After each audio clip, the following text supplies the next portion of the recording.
Hi, I'm going to read. I wrote these pages, about 5 pages, in my little notebook.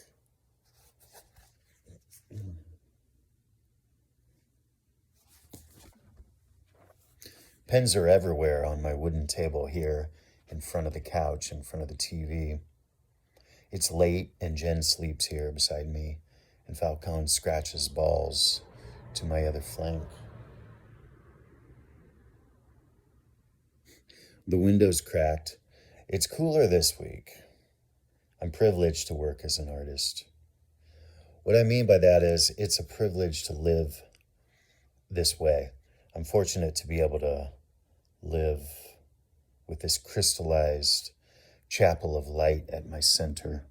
This process is the most healthy me I can share with the world.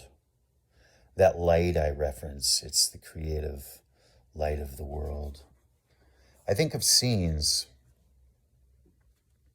whether on a ranch, of desert rock sunsets and hippie encounters with spray paint and steel grinders. I didn't finish that sentence.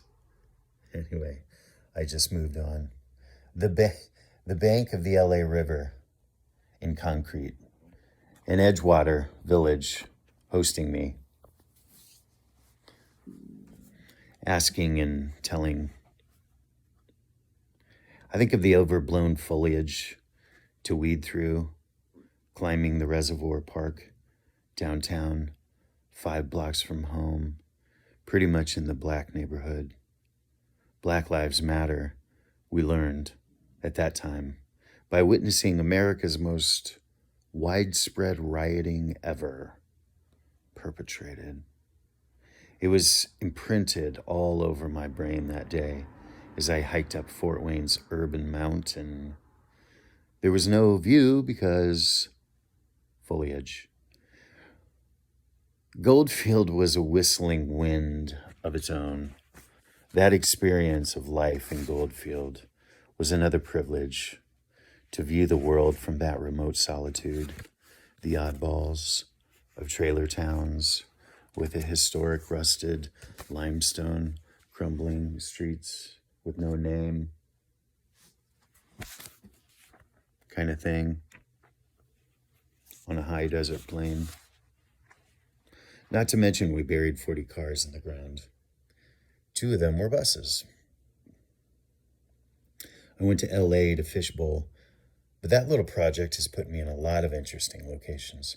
I rode a bus to LA, but the train was a lovely journey as well, traveling that way, out to the coast, Ventura.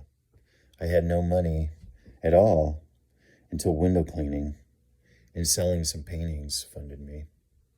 Reno is an adventure. Marriage was an adventure. I unplugged. Cold Springs is a valley north of Reno, and discovery of that end of the world is its own universe and a beautiful spot beside California in Nevada's high desert, Red Rock out to Moon Rocks. But it's a rusty bookstore right here in Fort Wayne, Indiana, that illustrates urban life, the complete, the balance, the facets of living hopefully reflect in what I do with my living. I mean to say variety. Living loose and letting flow means that not one mode will prevail throughout one's time alive on earth. Openness will save your soul. Natadata Motel was the adventure of community building. There was grime and conflict, and there was disappointment and agony with conflict, but there was acceptance and there was glory, and we challenged the world as a unit. That was a balancing act between capitalism and communism, perhaps, with sex.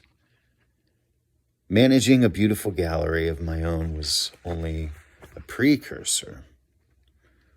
hot summer nights of sticky Reno air. We made a zombie movie at the end. Reno was my art education.